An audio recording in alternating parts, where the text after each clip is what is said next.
Hey guys, welcome back to La Bóveda Podcast, The Vault, where we open the doors to horror's dark corners and talk with the minds keeping the genre alive. Before I bring in today's guest that you guys are already looking at, let me share something today. Before we start talking with Dan here, I went to pick up my physical copy of Chronos today, and it wasn't available at launch. And it made me think exactly about what we're going to be talking tonight. It made me think about how important that physical release of stuff was back in the day. Like it was like, it turns out that this copy was not coming out today, and I'm too busy, bro. I'm working in tons of stuff at the same time. I have my own, work outside of everything. So I didn't realize that they pushed the date to the 19th. And honestly, it was a kind of a letdown because back in the day, it used to be like kind of respect from the stores on like if this change, we'll call you and let you know. So nobody said anything. It was kind of like a brutal thing on my thing. I don't know if it's part of my neurodivergence, but I was like, I'm not playing this game today. Oh, I don't want to do it.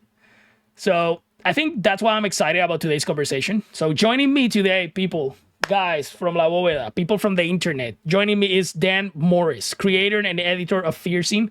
It's a magazine dedicated to celebrating horror games, past and present. He's now working on issue number 4, which features Heartworm on the cover. That one's number 3, right? This is number 3, yes. Yeah, it's number 3. So, hi, everybody. Yeah, that's Dan, guys. So we're gonna dig this in his vision for FEARZine, his thoughts on the history and future of horror games. We're gonna be talking about survival horror, of course, and why preserving these stories matters so much. Dan, officially welcome to La Bóveda Podcast. Thank you for having me, Joe. Man, that was a long introduction. Yeah. But it's good. It's all good, man. I needed to get that on my chest. You were saying you want to keep this recording short. Yeah, I don't see that happening. I don't think this is gonna happen. Anything. I don't see it happening, Dan. I think. Dan, I've seen your post and your page since I joined X.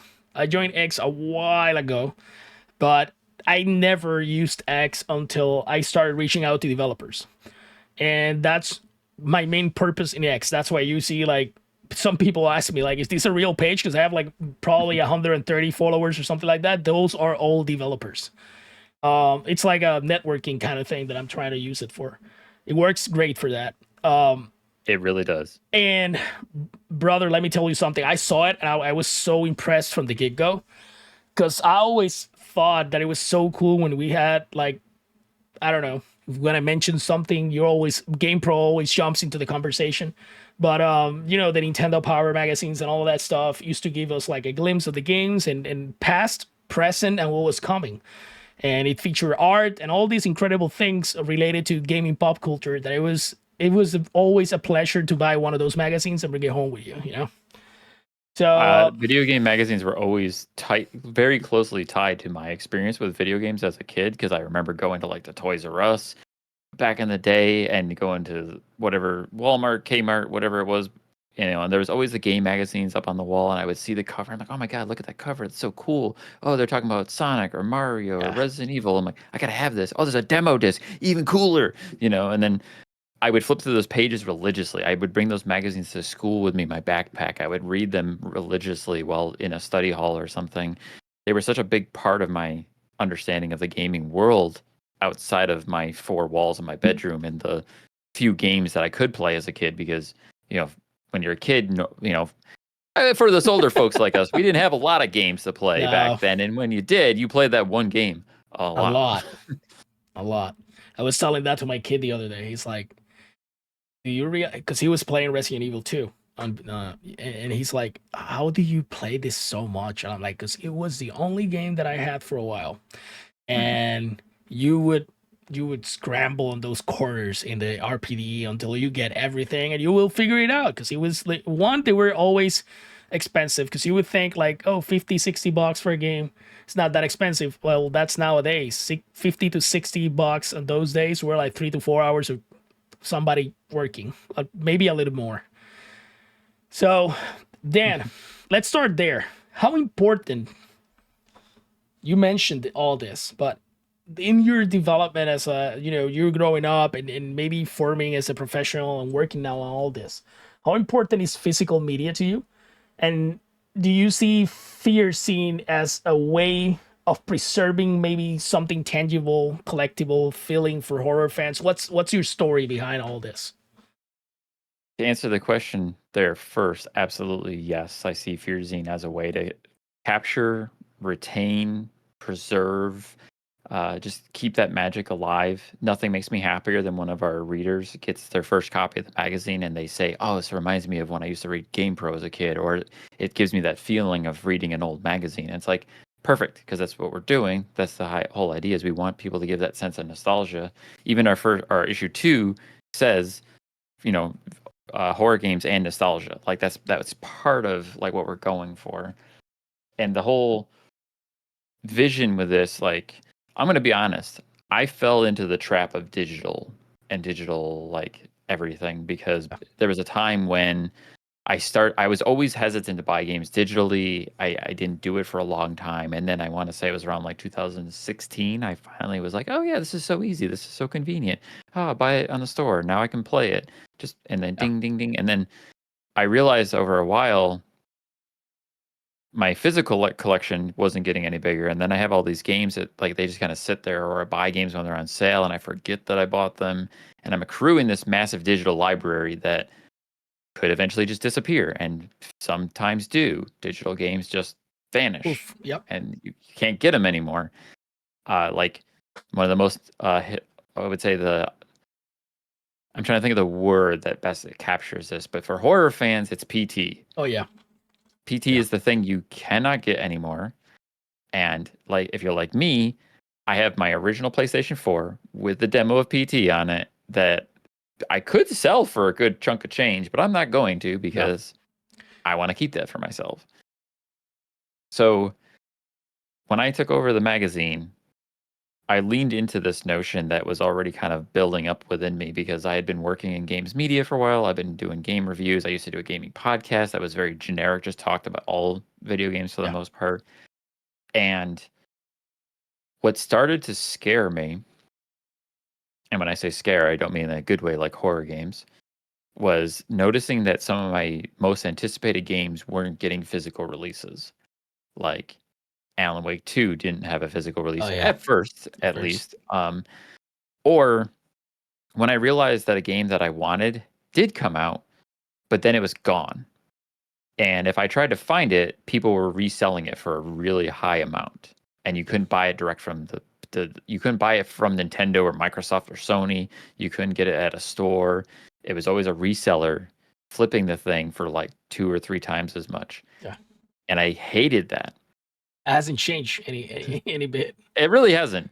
To the point now where I realized that I'm like, I need to change my priorities. I need Yeah. to go back to buying physical first. Yep. I like the convenience of digital. I will still buy and use digital games quite frequently, especially when it comes to like review codes, because hey, it's Yeah. free and I'm going to review the game like I'm doing right now with Chronos.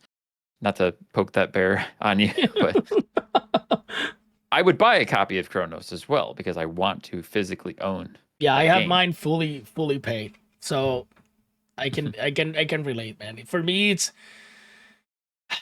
gotten into a point where I am turning into a little ogre where I refuse. It's like I'm not gonna play it on release. I'll play it when the physical copy comes out. Mm.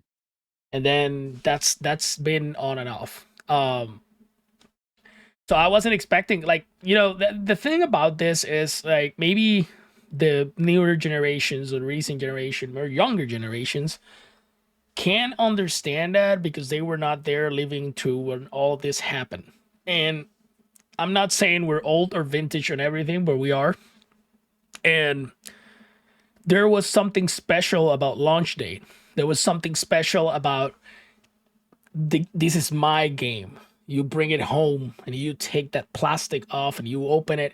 Hey man, I went as far as smelling it, bro. Like it's One of the greatest physical releases oh of my yeah. lifetime. I have that still, bro. Mine This start is probably chipping. one of the best. Mine start chipping on the helmet and I'm depressed. Like I went to a midnight launch in San Diego, California with about 300 people in an outdoor mall, and I was like walking out that store with this big bastard in my hands, like, yeah. There was something special, and it brought communities together. There was the talk of the town, like when you go to school the next day, if it came out on a Friday or a Thursday. I remember when games used to come out only on Tuesdays.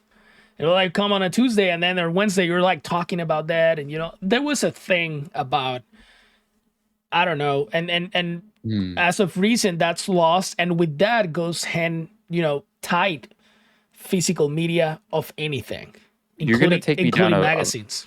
a little rabbit hole of mine that's actually been something that makes me very sad lately is for me growing up and for the better part of my life, video games were always a very social thing that you did with your friends. Yeah, Or like you said, you would play it and then you would go talk to your friends about it at school or work or whatever.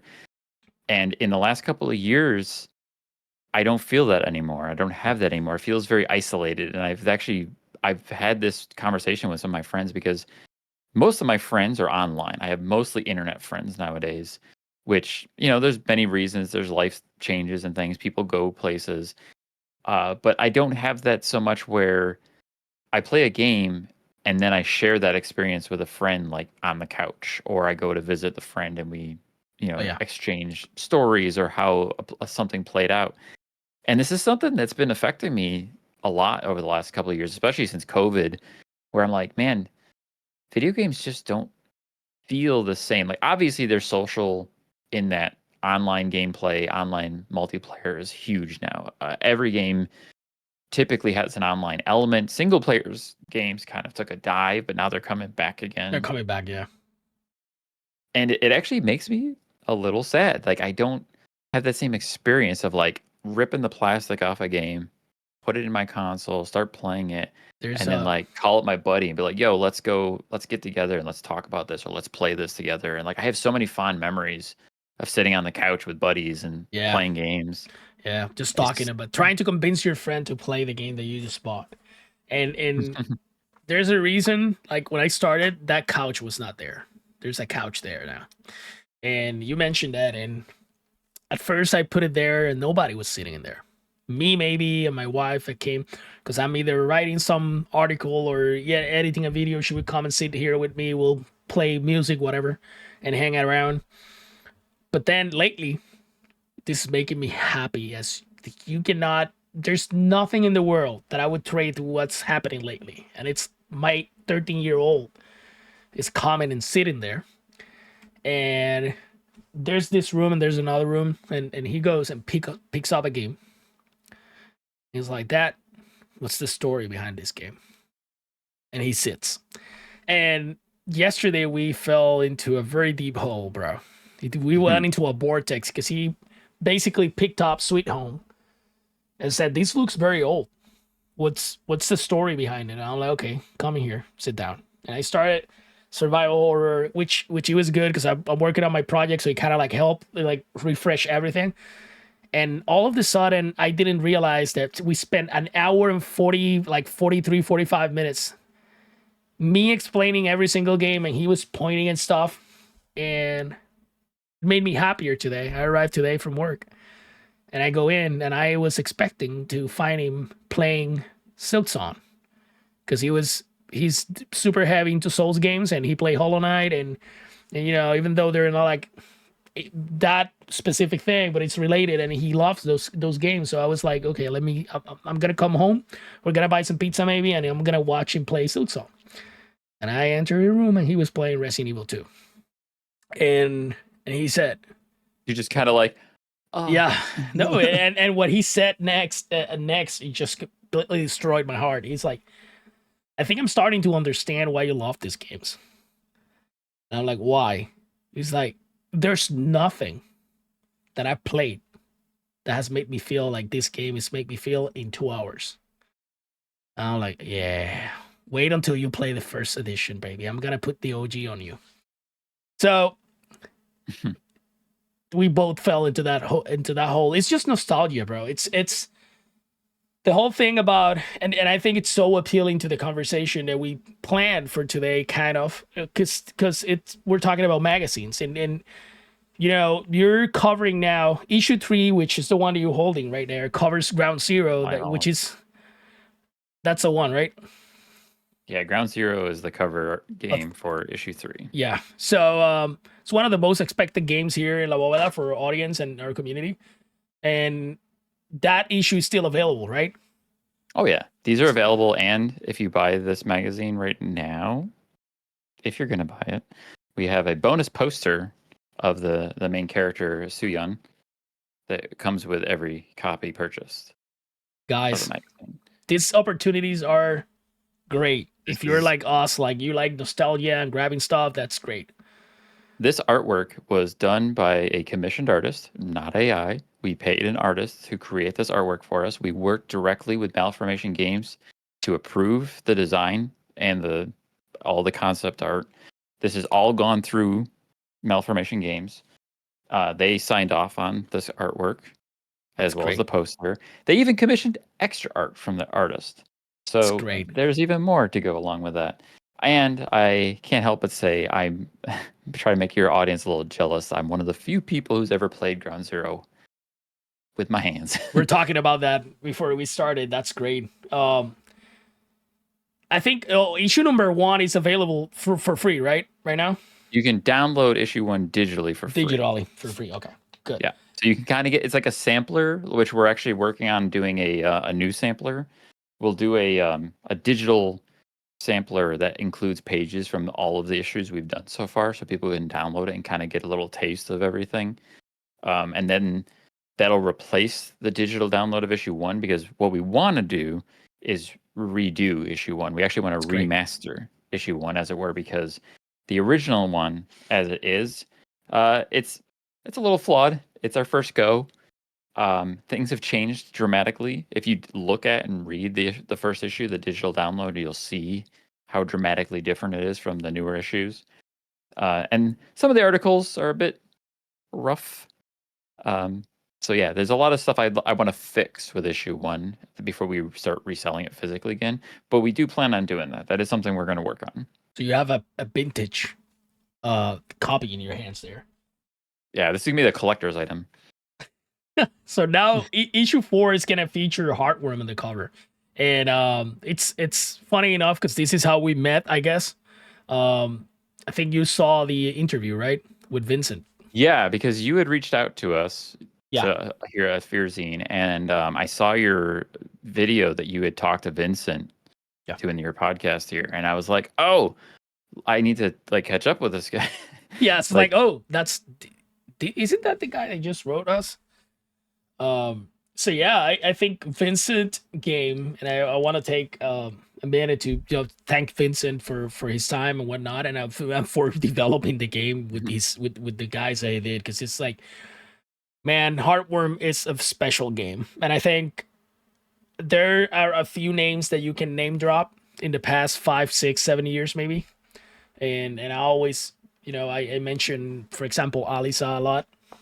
Casper Crows and Crow Country and Signalis, and there's like a bunch of games that you named. They're all like Tormented Souls, and people open their eyes and was like, oh, those games are great. And Heartworm just like it's there. And how did that collaboration come about? Like, and how did the lesson maybe from you're talking about the past issues shape the way for you spotlighting indie projects in the future? Yeah. To be transparent up front, I will say this, that I wasn't the original creator of FEARZine. There was a different person that started it, and then I took it over after issue 1. I assumed control of everything with FEARZine after issue 1. And it was around then that I was like, okay, how do I want to proceed? How do I want to, direct this product that we're creating in this passion project? And it was one of those things where even when I got asked to work on issue 1 of FEARZine as a writer, when I first was approached, I was like, this is like, why didn't I think about this? I love horror games. I love writing about games. I should have done this, And then it came up like, hey, would you want to take it over? And I'm like, yeah, of course. Absolutely. So when it became time to start planning the next issue, I was looking at, we have this giant spreadsheet of games. We're constantly keeping track of games. We're constantly sharing links to Steam pages and itch pages. And this list just grows and grows and grows. And when it came time to planning issue 2, this was my thought process. So with issue 1, I covered Ground Zero. I did a preview of Ground Zero in issue 1, and I did a preview of Hollow Body, another very big indie horror game right now. And I liked Hollow Body, but Ground Zero was much more my type of game. And there was a point in me that I'm like, I want to know more about this game. I want to learn more. And I was talking to my team about like, okay, what games should we cover? I want to feature a game on the cover. I want it to be our cover story that we do like a big spread on, like you see in old school gaming mags. Yeah. And I reached out to Malformation and was like, hey, I want to go deeper on Ground Zero, even as much as doing like a cover story. And they were like, okay, yeah, that could be interesting. But we were trying to sort some things out. I talked to a few different developers. I talked to a few different people as far as like, possibilities of cover stories. And it ultimately came down to the guys over at Malformation being like, yeah, like we can do something. We can make this happen. And I was like, okay, awesome. I want to pursue that. And I'm even getting a little ahead of myself because I'm jumping to issue 3 when I didn't mention with issue 2. Issue 2, the process of I chose Nightmare Operator. Nightmare Operator was another game that I thought was really cool looking. Yeah. And it was like, I think, okay, now I remember my mindset. I wanted Ground Zero, but it was too early. The guys at Malformation was like, oh, we're not really ready to go further. So I was like, okay, Ground Zero is going to get put on the shelf. And that's when I went to Nightmare Operator. And I had an awesome interview with Nolan, the director of Nightmare Operator. And it was through that interview, it was like, okay, I'm going to write my cover story from this interview. And it was even during that interview, I was like, this was such a great time. I loved talking to this guy. We had such a good chat. We talked for like 2 hours. And I'm like, I want to do a podcast. Yeah. So I started doing a podcast, much like you do, like the same kind of thing, And then it was such a great conversation. I learned some really cool stuff about Nightmare Operator, especially like my favorite thing is I want to show you this pull quote that we have in issue 2. I'll read this for you. But what that says is, the secret is Nightmare Operator is a big scam. It's a con. It's a ploy to get more people to like fighting games. That is straight from the mouth of the director. And I was like, I'm sorry, what? Like, he had to explain it to me because what the thing, the hook with Nightmare Operators, it's a survival horror game, but it has fighting game combos baked into the gameplay. And I'm like, that's genius. That's different. Right? There's something coming out soon. I can't speak much, but I think you maybe saw the interview around. There's a game that's gonna feature something like that with melee and shooting. Mm-hmm. It's still gonna be a survival horror game. I'm pretty pumped about that. I think I know what you're talking about. Yeah, that game is gonna be something else. I am pumped as hell. So I don't know if I answered your question. I don't know. You tell me. You were talking about like inspiration. Yeah, moving forward. Why you? Basically, what I wanted to get out of you is like, I think you covered it because you're talking about what lessons you learned from previous magazines, right? And in the way that you were spotlighting these indie projects. I think you, for the most part, covered that one.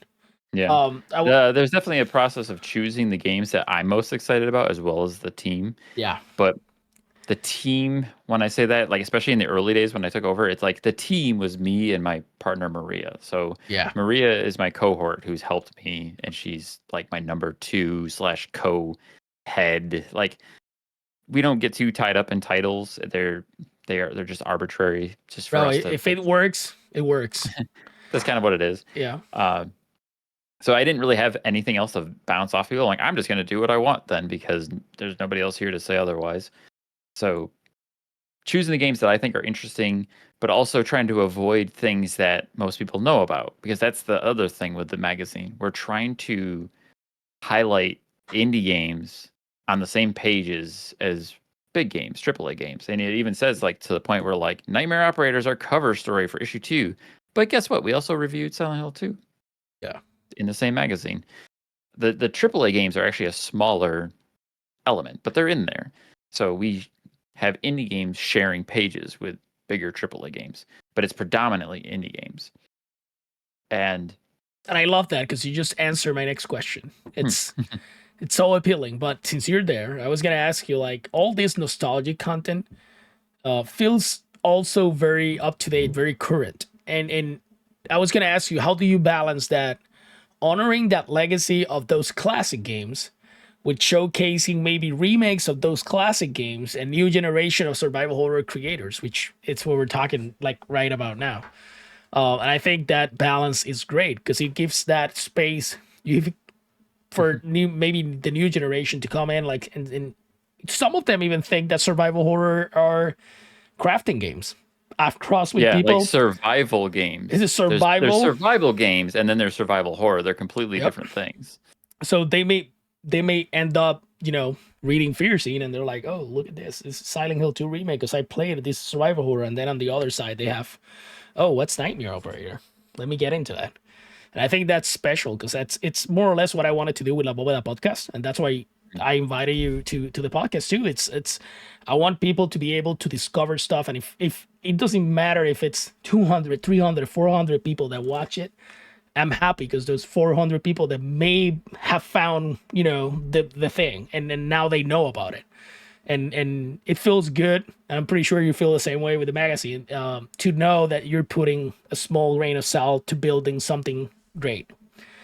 Yeah, and it feels good to know that I'm exposing our audience to games they may not have ever heard of. Yeah. And or the other side of that coin is developers are getting more wish lists or views or purchases because of our magazine, which is something that is incredibly important for indie developers, especially with how the gaming situation or zeitgeist is right now. I don't want to go too deep into that because that's a It's hole. yeah, it's a very dark hole.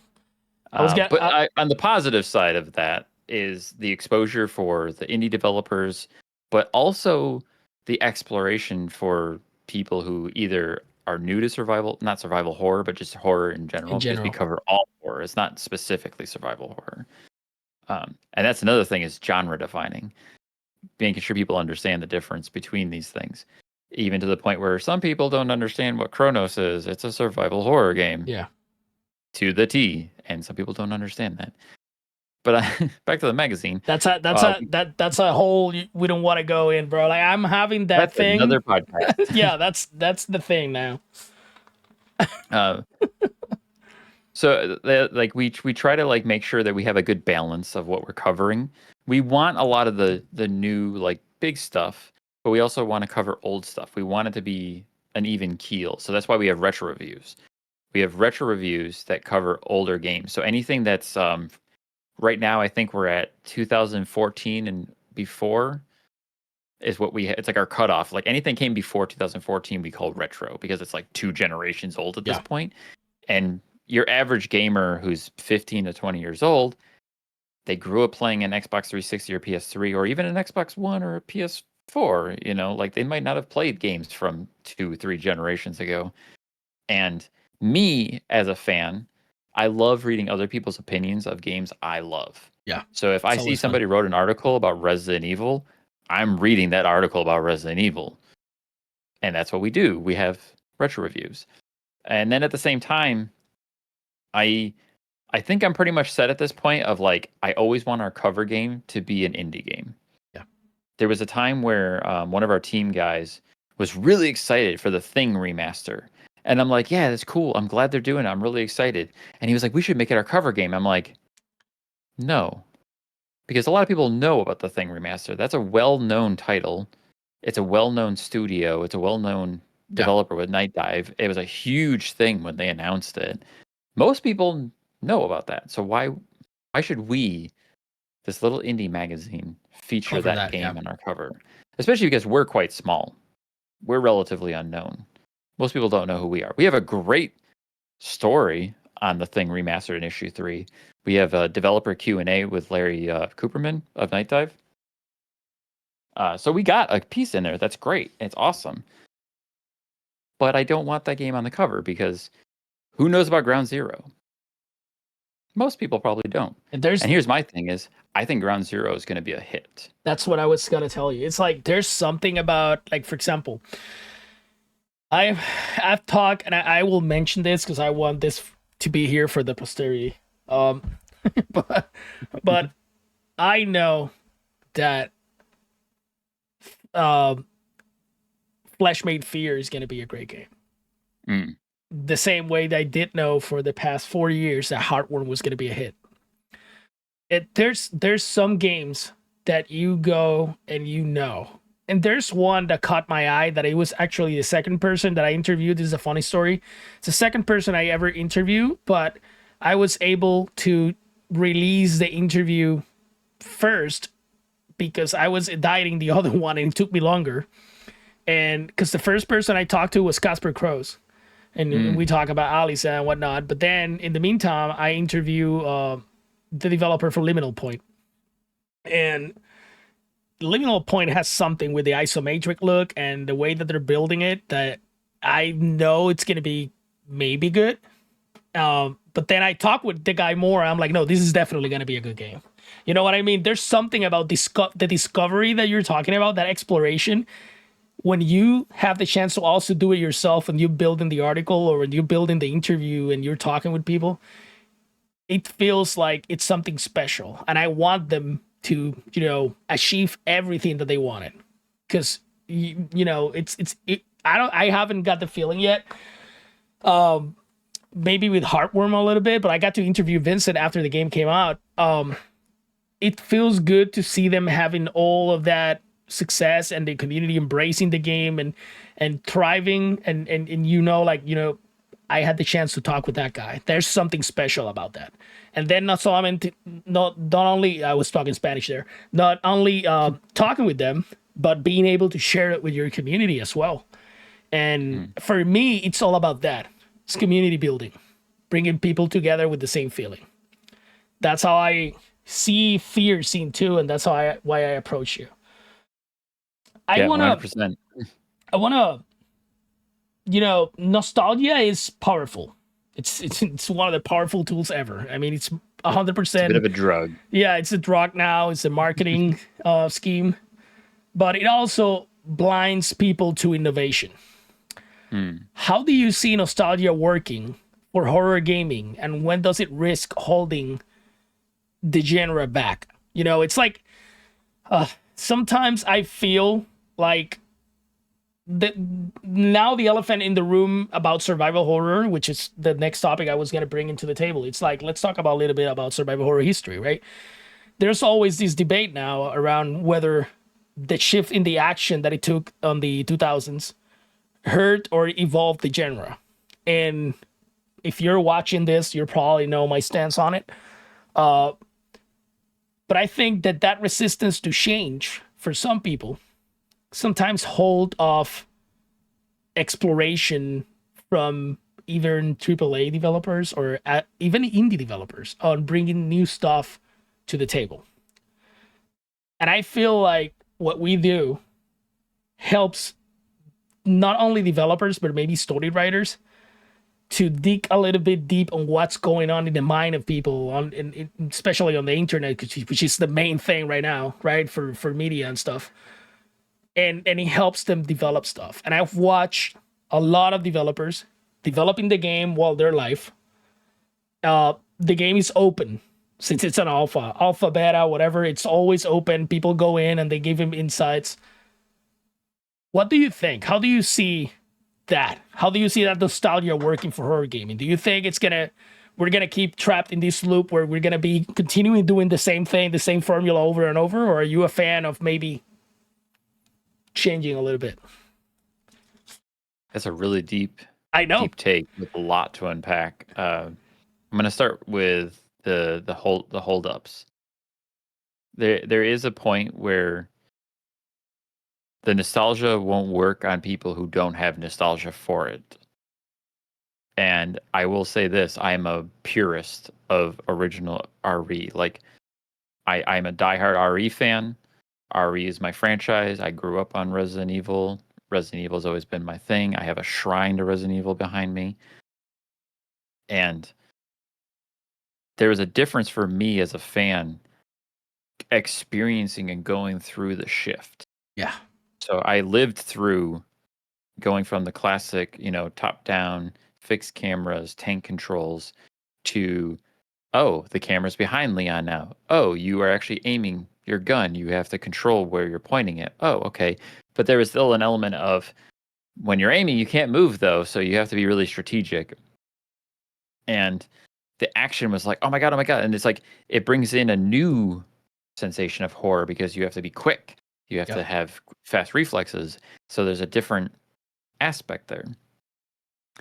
But now we're in a time where retro visuals and aesthetics, like PlayStation 1 style graphics, PlayStation 2 style graphics, it's a whole subgenre, essentially, where people are striving for that visual aesthetic. And I love it.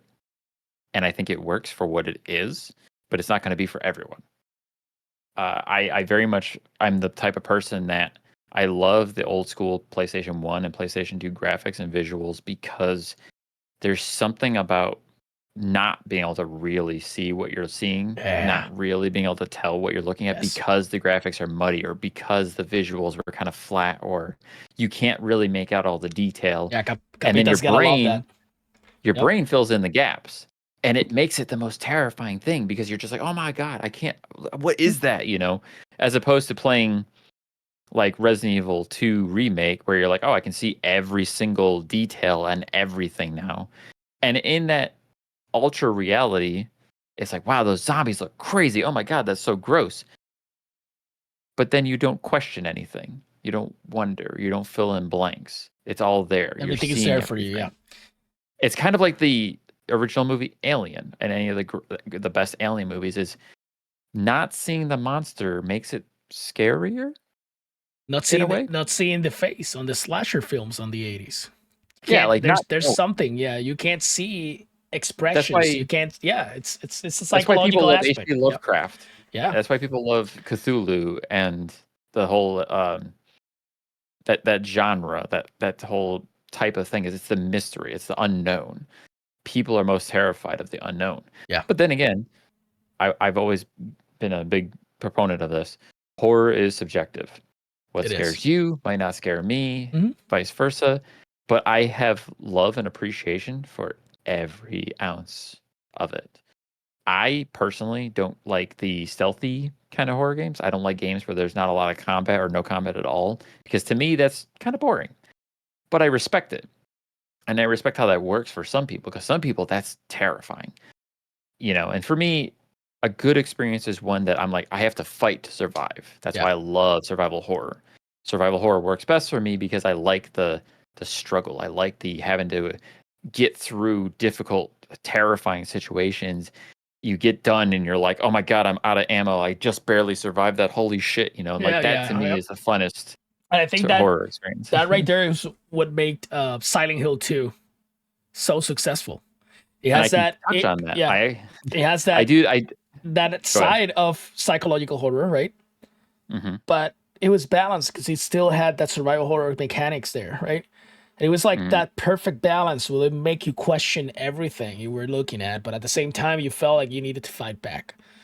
And I think after that, psychological horror, of course, is born with the Silent Hill is the father of that.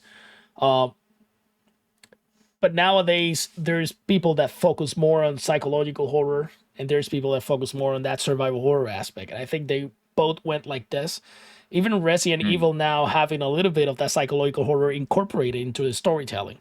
We can see it in Chris. I've mentioned this 100 times. Like, the Chris that we saw in 1 and losing all these people, everything that happened after that. He thought Jill was dead, Piers dies, whatever, and now you have this holy shit version of Chris that that he's indestructible, he's not gonna be, and I think games evolved, but there's something very special in the horror genre happening. You mentioned something about there's this thing now like the walking simulators, right? And people calling that like that. but I played Karma when it came out. Mhm. That game's beautiful. Hands down, like the game ended and I felt it here. I was like I felt my eyes heavy, like I wanted to cry. And I'm like, this is great. Can I want to interject something here just because you're making me think about a game that made you feel something and you say this game is beautiful and this is kind of like you're talking about the genre of horror and Yeah. how there's something there. One of my I don't say this a lot, but one of my like low key favorite games is like Inside and Limbo. So good. There's something about those games that they live with me forever. Limbo's so great, bro. Limbo is one of my all-time favorite like Xbox 360 arcade games. I bought that game just randomly during one of the summer of arcades back in was it 2010 or 2009 when it came out, and I could not put it down. I restarted it and played it again and restarted it and played it again and restarted it and played it again. I got the HD edition when it came out. I made my friends play it. I always put a controller in my friends and girlfriends' hands, like, you got to play this. And I watched them nope out the first time they see the spider leg poking at them. And I'm like, no, no, no, no. You got to keep trying. Gotta keep Come on. trying, You baby. can keep going. And then they look at me when they get stuck on a puzzle, like, what am I supposed to do? And I'm like, figure it out. You can do it. Like, that's, I get so excited to just see if they can figure it out. I'm like, it's a puzzle. That's You got us to see. enjoying the games. Dan, just imagine how much fun the devs have when they watch people play their games. It's so good. You mentioned that, and it made me realize how much Heartworm made me go to very, very, very good places that I haven't been in my mind in a long time. It poked like I was talking with Vincent. That's safe room music, bro. Mm. Oh god. I started Yeah, it's playing hard. I started playing the hotel, which I for some reason I haven't finished. And I'm like, I'm gonna stream this with the guys. They want a survival horror game, let's play it. And then I start playing and I go to the safe room and it's a phone, right? And I was like waiting for the music and I'm like, that game is still the music is still stuck in here. That's a success, bro. That's a hit right there. Dan, beyond games, far beyond games, FEARZine also dives into like art, right? You're like you you just show us art that you did for the magazine and it's culture. It's I see it as community too, community building. Why was that wider scope important to your vision? Not only because I've seen examples of different magazines covering different stuff where it's just like letters, one picture here and there, but there's like not a very elaborate, eye catching, eye candy thing. Why Okay, do so you're you talking about the layouts. the layouts? Yeah, Yeah. Okay, so I'll show you an example and why I made that specific choice. So issue one, again, this is why we're not printing issue one. Issue one to me, if you can see, big blocks of text, one picture. Big block of text, one picture. Big block of text, one picture. When I look at this, I'm like, I don't know enough about this game. I don't know what it looks like. I don't know what it feels like to play. I'm a very visual person. yeah, Especially in today's world with YouTube oh and yeah, videos and streams and all that stuff. And when I think about what I want to see, I'm like, I need more pictures. I want a visual heavy thing. I want something that allows people to get the essence, not just from the words, but from the pictures. So when I started setting up the magazine, I'm like, I want my visuals to pop. I want there to be a lot of color. I want there to be a lot of cool stuff. Like, as an example, like for each one of our layouts, there's a minimum of there's a background picture, there's a header, there's a number of screenshots depending on the game and how big of a piece it is. And then like I like doing these guys, the little cutout. So that's okay, like Slitterhead. And then it comes back to like one of the first layouts I ever tried was for Resident Evil. I did a Resident Evil piece for a retro review when it came out on GOG, on GOG. And I was like, I want cutouts. I want to have the figures on the page. I want them to be popping off that's out of so the good. pictures. Like I love like like a collage of the Yeah. things that I love. And there was a point where I was playing around with that, and somebody on my team was like, "Oh, you can't do that for every game," and I'm like, "Watch me." Yeah, try me, Like baby. I'm gonna do it, and like I go hard. Like there's Dino Crisis, there's Regina running on the page, and I'm like, it looks awesome to me. And like some people are like, oh, these pages are really busy, and I'm like, well, you can't please everyone. I like it, and we're gonna try new things. This is something that we're talking about. I love your Uh, take on it. It's like, what makes you happy, man? That's that's what else am I supposed to do? This yeah. is my project that I control. I have my people that help me, and they're fantastic, and I love that I have people who are passionate that work with me and make it so that we can put this thing together. But at the end of the day, everything is my choice. At the end of the day, I don't answer to somebody else. Yeah. I'm my own boss. And when it comes to art, this is unique to issue 2. Issue 2 is the only one that has this because it was a stretch goal for Kickstarter. We did comics. That's great. Is that Issue Silent Hill 2 too? specifically. Yeah. So this was inked and painted by Maria, my number 2. And then this was me and her. We wrote, it's a joke about a scientist who works at Umbrella and he's trying to go to the bathroom, but he needs to get all the keys to unlock the door to the bathroom. So that was That's a stretch goal great. that we did. We're like, we're going to do comics. And we had this whole plan of like, we're going to do this like That's for the rest of the issue. magazine. What issue is that? Number 2? This is 2 That's specifically. 2.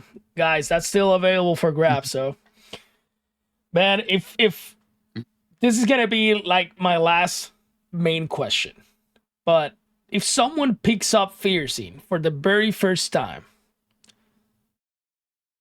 the issue, I think it doesn't really matter for the question, but you can pick any issue. Like, what do you hope they take away from the experience?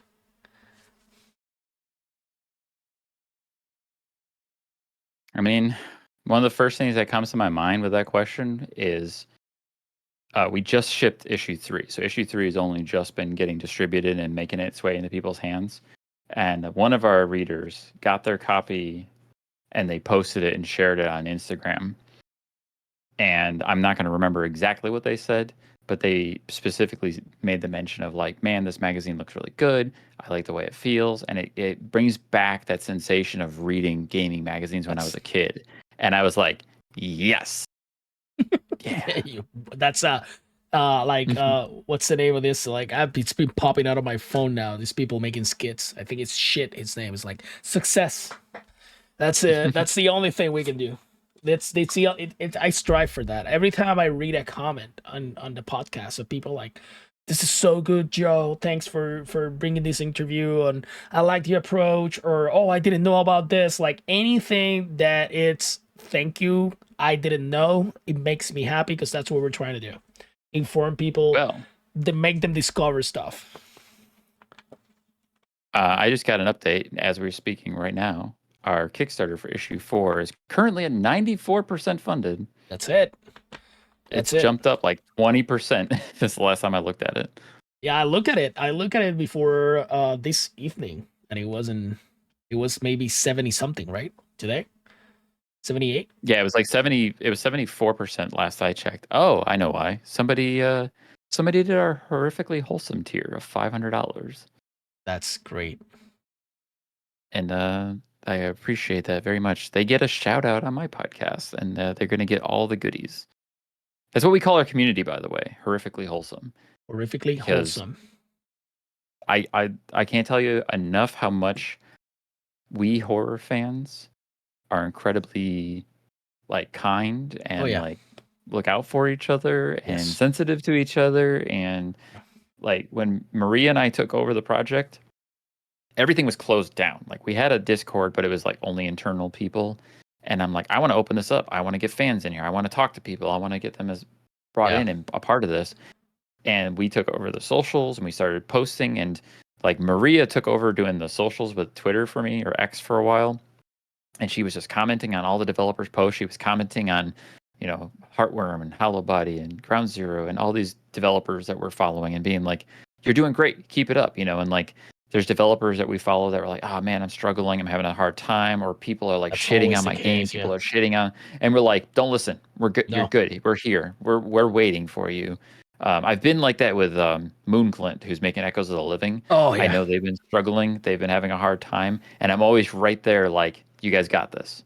You got something good. Don't worry about it. That dude You're is good. so good. He sent me I reached out to them. I said, look, I was planning on I wanted to review the demo live. I really want to do it, but the demo's not available. Is it down? And he's like, yeah, it's down. It's only available in Spanish. Oh, wait a minute. You make content in Spanish. I was like, yeah. So they sent me the demo. They talked to me and whatnot. And I told them about the podcast. They're like, we'll be happy to be on the podcast before the game comes out. But right now, like, we're struggling. But then they jumped in the live stream when we were playing and they engaged with the community. And it's that those are great people. I hope they do the best thing ever because that game, I've been waiting for that game forever, bro. At this point, it's like I played that demo, or I played one of those demos, and it's I did so good. an article on our website for it. It's solid. Like, it's a pure love letter to like Yeah, Resident Evil 2 and yeah. Resident Evil 3. It's fantastic. But this goes back to what we were talking about before. It's a old school nostalgic survival horror, but it has modernized Oh yeah, visuals and it's like doing its appeal. own thing. That's what I told him. Like it feels like it derivated from this, which is what I love, but it feels fresh at the same time, and it's the same thing that I gave Michael Cosio with uh Flesh Made Fear. Flesh Made Fear. Yeah, it's like it felt. I loved everything he did differently. Like that little cutscene when you need to put your hand into the thing and it just you feel like you're not gonna have a hand when you pull it out, but you need to do it in order to proceed. And there was there's a lot of stuff in there that I loved. Dan, if you could pick one, what's your all-time favorite survival horror game? We have this on our website. I make all my writers do this. If you look on there, we all have our favorite horror games. And I still, to this day, I've written about it. Resident Evil 2, PS1, Yes, all-time hands favorite. down. Hands down. That's my favorite one too. I'm happy to Like, find somebody for the first time that says Resident Evil 2. that's my Yeah. all-time baby right there. This is the door. This was my gateway. This was my And this gateway drug to survival this is horror. how you know that he's grabbing the copy that he has as a kid. You know why? Because it doesn't say Dual Shock on the corner. This is my original copy. Like I have the same one. I can tell you right now, I went to a friend's house. My friend was playing this. I think he rented it from Blockbuster or something, and I was like, "What is this?" Yep. And he was like, "Oh, it's this game where you fight zombies." And I'm watching him play like the opening hour or so of the game, and I'm just Oh, the watching him liquor, run bro. around blasting the zombies. I'm like, "This is crazy." I'm like, I didn't know games could have blood. I didn't know they could be so Yep. violent. I didn't know they could be gory. Like, this is so awesome. And then this is why I write about Resident Evil 2, because it was at that moment that I stopped being a Nintendo fanboy Oh yeah, and bought my me too. PlayStation. You know what made it worse for me? I was always a fan of, for example, the Zelda, the Super Nintendo games and the Zelda NES game. And you know what? I played Sweet Home. I didn't even know because my family, we used to live in New York, and they had like the Famicom and stuff. You know that they were crazy having like foreign consoles and stuff and selling stuff in the street. So I go to my cousin's house and he has Resident Evil 2 popped in there, but he had the game chart on. And he's running around with a rocket launcher blasting zombies. And I'm like looking at the game. I was just looking at the aesthetics. And I'm like, what are you doing? You're messing this game up. This game is so good. And then I instantaneously went home and I literally begged my dad. It's like, Dad, I need to go and rent this game. So we went there and they were all gone. I couldn't rent it. It was always rented. And I'm like, no, no, no. And then Christmas came and my dad got it for me. I was so happy. And I started from scratch. And I remember to this day, like I normal, nah. Let's go crank it up from the beginning. And it was so good, like everything. I remember I can tell you, Resident Evil 2 for me is so important. I can remember every single corner of that game in my mind like a song, bro. Mm-hmm. And this is gonna be our last question. It's a big one. Who do you think is the Resident Evil more. how do you think is the best villain in survival horror history and why? Best villain in a horror game. You know, it's hard to. I can't think of too many horror villains Mm-hmm. off the top of my head because only one really jumps out as my brain does. Talk to me, Chris. Because here's the breakdown. Who else do you think of as a villain in a horror game? Do you think of Pyramid Head as a villain? It's a monster, right? Do you think of Tyrant or Nemesis as a villain? No. BOWs. Right. They're monsters. They're things that you need to destroy because otherwise there's no survival. Everyone dies. Yeah. They don't have a plan. They're not out to meet an end that they're devising. There's a couple. There's a couple. I know there are. Like there's definitely, especially like some of the later Resident Evil games and such, but like I can't think of anyone else besides Albert Wesker. Thank you. You know that this is the catchy question that it's made on purpose, and every single person starts like going in circles and they start mentioning people from like, oh, the guy from Outlast, oh, this guy for this game, and I'm like, bro, there's the one and only. Yeah, when you said a villain from a horror game, my brain was only Wesker. That's it. You think he's dead? Does he ever die? I mean, come on, Code Veronica. Like, where'd you come from, Wesker? Why do you have superpowers? What the fuck? Yeah, I don't know it's if I can swear. I don't know. And the fact that they went a little bit far and beyond in the lore, and they start mentioning clones and the Wesker Children project and everything. It's like, did he really die in that volcano? But that's something we're gonna let Capcom handle that. That's too much of a headache for me. We'll see what happens, considering like with the Resident Evil 4 and then 5, and you think about the timelines and how things sync up with Jill and whatnot. It's like, but again, like my big question is, who else is a big villain in a survival horror game? If you're going to talk about Outlast, I don't think there's a good villain in Outlast unless you're trying to tell me who that doctor was, but he sucked. Like he was not. He was an annoying thing. I think your point comes from, and this is my guides. This is my cheese all the time. Good. It doesn't matter if it's long term or short term, but if you have good character development, this is what happens. Like Wesker stays in there, and even though it was for a short game, everybody remembers Salazar, Ramon Salazar. Everybody remember Osmond. Everybody, Alfred.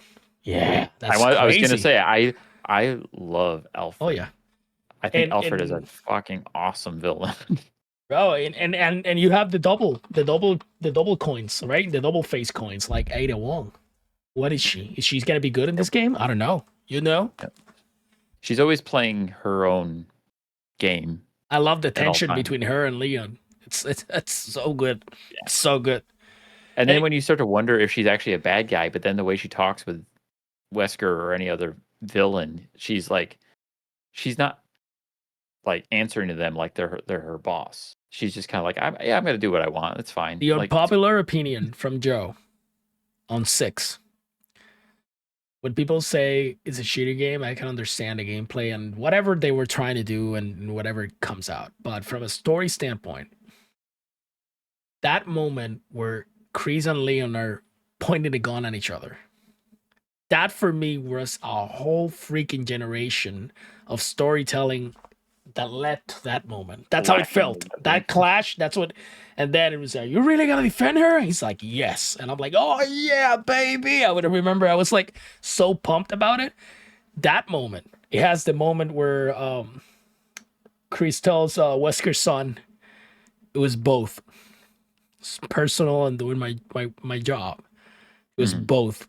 And you can feel that tension. And then Pierce dies. Like 6 has a very good story. Yeah, for sure. Like I said, it's not a popular opinion. I like 6. It's not my favorite. It's not my favorite, but I like it. It's definitely not the best, but it's a fun game. Oh, it's fun. It's stupid. You can play it with your friends. You can co-op through it. You can do the butt wiggles. Like I have so many times of like playing that game and like streaming that game with friends, and like you get on, like you start getting on the ground and doing the shuffle, like come on, wiggle with me, wiggle, wiggle, wiggle, and then you get like the ice level and you can like slide down the mountain, like it's dumb, but it's fun and I love it. That's what, like you talked about, like how I felt about the transition to action. Yeah. There's a fine line there because yes, it gets a little silly and it gets a little dumb, but it's such a fun experience still. Like, yeah, it kind of pulls back on the horror a little bit, especially if you're playing it with a friend. But there's ways around that too. You can kind of like set it up to be like, let's crank up the difficulty, let's turn the lights off. We're gonna play seriously, and it's gonna make it more of a terrifying experience. You put it on easy, and you run around just ha ha ha ha. You know, Yeah. it's Two it's a bullets, different it's done. experience. That's not, yeah. Yeah. I hear you. And if you kind of think about, and I told this, that's another unpopular opinion, but it's not it's not that it's unpopular. It's that a lot of people don't realize it. Silent Hill 1 had a lot of action in it. If you kind of think about how many bullets you spend from the moment you get that gun until you finish the game, it's crazy, bro. Like, people, like, it's great, but the feeling of the game that we were talking about earlier, how gritty it looks, how the camera is positioned, the fixed cameras, the controls, the tension, the psychological like weight on it, and how hard the game is, it makes you feel like you're isolated. And I have this thing that we do, it's called autopsia. We were talking about how you have 10 doors and you open 9 and only on one door there was something. And that makes it feel like, you know, oh, it doesn't have that much action. Mm-hmm. You know, it's a thin. It's like you said. There's a very thin line with that. I wanted to mention something because you brought up the Silent Hill remake earlier, and I was gonna say, I did an impressions article on Chronos, and in that impression article, I specifically mentioned Silent Hill 2 remake and how Bluebird did it, and how for me, they fixed the game because. Yeah. I will tell you, I will admit, like I think Silent Hill 2 is one of the greatest psychological horror games ever made, but it plays like ass. Yeah. And to your point, it's an action game. I played the game as a kid, and as a kid, I'm just like, oh, it's another Resident Evil, like it's a Resident Evil, like, but it's not. And to your point, it only clicked with me in recent years, and like, come on, FEARZine community, if you're listening, like, come at me.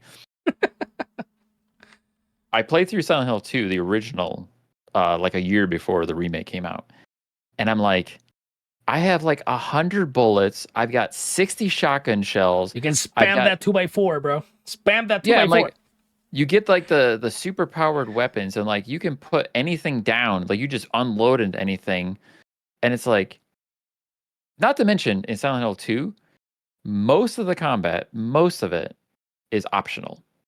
Yep. The only time combat isn't optional is in the specific set pieces that you have to fight something. Otherwise, you can just run around everything. Remember spending all those bullets and Pyramid Head in the stairs? And then you don't even have to shoot him. You don't have to shoot him at all. Then regret it. Yeah. You just run around. You just avoid him. And that to me is like that was a game changer for me. And I realized my favorite way to experience a Silent Hill game at this point is actually playing on easy, because then I just unload on things. And then I just enjoy the story. I enjoy the atmosphere, because that's what's great about Silent Hill. Silent Hill is so the deep. Story. Yeah, it's the atmosphere. It's the environments. Like, I'm replaying Silent Hill 3 right now for a retro review. Oh my god. I'm playing the HD collection. I'm playing the original PS2 collection, or PS2 game I have. And I'm playing a ROM of it. I'm playing it in every capacity I possibly can. This was my first time playing through Silent Hill 3 to completion in my life. It's a great game. And I'm like, there's parts I don't love, but after I beat it, I was like, this might actually be one of my favorite Silent Hill games now. And it, especially with how it ties into Silent Hill 1. Yep. And the soundtrack. Bro, I was going to go. I have the soundtrack. So good. The disc. So you just play it. Just play it. It's so, like, Silent Hill 2 and 3. And not to, I'm not trying to foreshadow by any means that first song of Silent Hill that still bangs in my head, right? But Silent Hill 3 has the best soundtrack. The story's so good. That moment, bro, when she goes into the apartment and you see Harry on the sofa, that fucking beat me up. And there's something about it. And this is, I'm gonna let you guys go with this one, but Silent Hill 4. I know you guys hate the game, It's better than you think. Don't hate it. It's better than you think. That game was way ahead of its time. Way ahead of its time. And that's the problem with most of these games. The real difference is that some of them were accepted. Some of them were not. And that's another rabbit hole, but I know you're trying to wrap up. And I'm like, oh, I could go so hard on this. Of like, hey, some people will look at one game and be like, "This is the greatest thing in the world," and then they look at another game that does the exact same thing and be like, "This game is stupid. It sucks." Yeah. Yep. Like it's doing the exact same thing. What I love about 4 is how Team Silent were able to, okay, after this, the franchise is going to the Western developers. So we're going to try to wrap everything up in this game, connect it to one. But at the same time, there's a lot of people, a lot of keyboard warriors that want to fight over the fact that the 4 of them are connected, because they are. They are all connected. But they say, no, 2 is a different story. Well, you can play 2 as a standalone game, but they're all connected, bro. Sullivan was on a note on 2. So he was already in James's version of Silent Hill. So Silent Hill is one of my favorite franchises. And I want to shout out to Capita, who does the Autopsia with me, because I had the Silent Hill games and I've played them, but I was like Resident Evil all the time, Resident Evil. And then he started talking about, because I already knew. Actually, the first Autopsia we did was on Silent Hill, because it's so deep. There's so much to take from it. If you were going to jump into a game with a psychologist by your side, you want to do Silent Hill. So we went in there, and after that, I started replaying, and I felt like this is one of the greatest games ever, greatest franchises. And I even went as far as saying, well, maybe Downpour is not that bad, and I received stones. And I'm like, I don't care, because that's my opinion, guys. I hear so many people talk about how much they love Downpour. Yeah. You go on Xbox right now, because Xbox has an active review system that people can post comments on, like PlayStation for whatever reason. I don't understand PlayStation's review system. I read reviews hard on Xbox. If you go on Xbox right now and look at Downpour, it's got a 4.5 out of 5 stars. Downpour is it. Thing is, like, it's very action heavy. Favorite game of all time. Yeah, it's very action heavy, and you could. Homecoming did more or less the same thing. I mean, yeah. The thing is, the tampering with the lore that people like, they get touchy with. I can deal with that. I was not a fan of survival horror, not Silent Hill Origins, when they, what's his name? Bro, I'm so bad with names. The truck driver comes out with Alyssa, burnout. Travis, yeah. And Travis comes out carrying Alyssa, and you're like, but that tampers the whole lore. Yeah, like, and I didn't like it at the moment. But I can understand also that every time a writer steps in and do its own version of stuff, they always want to put their stamp. And this is like, like creative liberties to play with the story. Yeah. And it's like, they might not be trying to tell the same story. They might not be trying to build upon the existing lore, but maybe they're trying to do something different with it. But then that's where people get real feisty. And it's like, well, we got movies and books that do that all the time, and people either love it or hate it. Yeah. One way or the other. So Dan, I want to thank you for your time today. I have tons of fun. We can do this for 2 more hours. Yeah.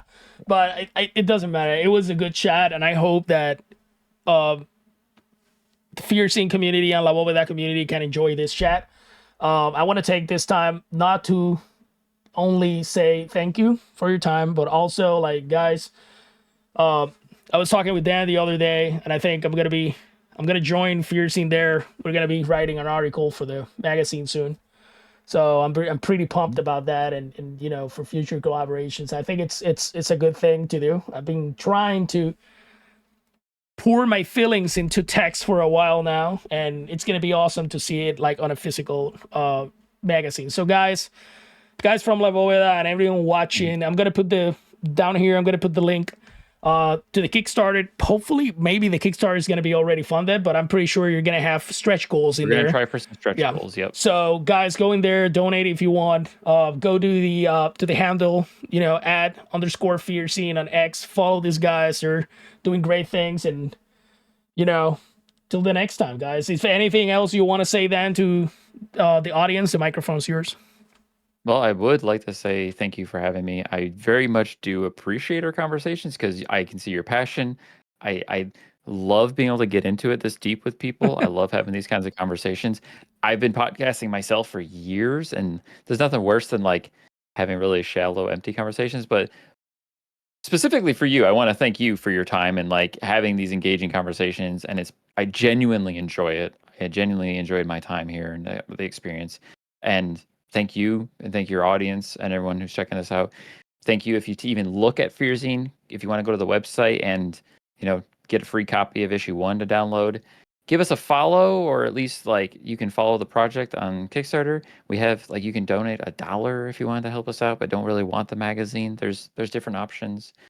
Whatever. We appreciate the help. Just trying to do something and bring more horror to people and just have fun doing it because that's what we're all about. And I look forward to having you contribute with us. Yeah, I'm pretty pumped about that. And you know, guys, this is it. This is like I've been telling you guys, we're almost at the end of launching a project that I've been working for nearly a year and a half now. And my community has been super supportive, and I always say to them, if there's something that I see good in and they're supporting either not only survival horror communities but horror as a whole and being different, and it goes well with our movement, which is hashtag el gaming salva vidas, which is hashtag gaming save lives, I'm gonna be there. I'm gonna support it. I'm gonna try, to contribute in any way I can. So I'm gonna thank you for, reaching out for the collab on the magazine and everything, and thank you for everything you're doing and everything that rides on FEARZine. We need more people like you guys. We need people to actually share stuff, great stories for great people. So this has been everything for tonight here in La Bóveda. We're recording this during the night time. So if you're watching, thanks for watching. Drop the follow, hit that bell. And until the next time, guys.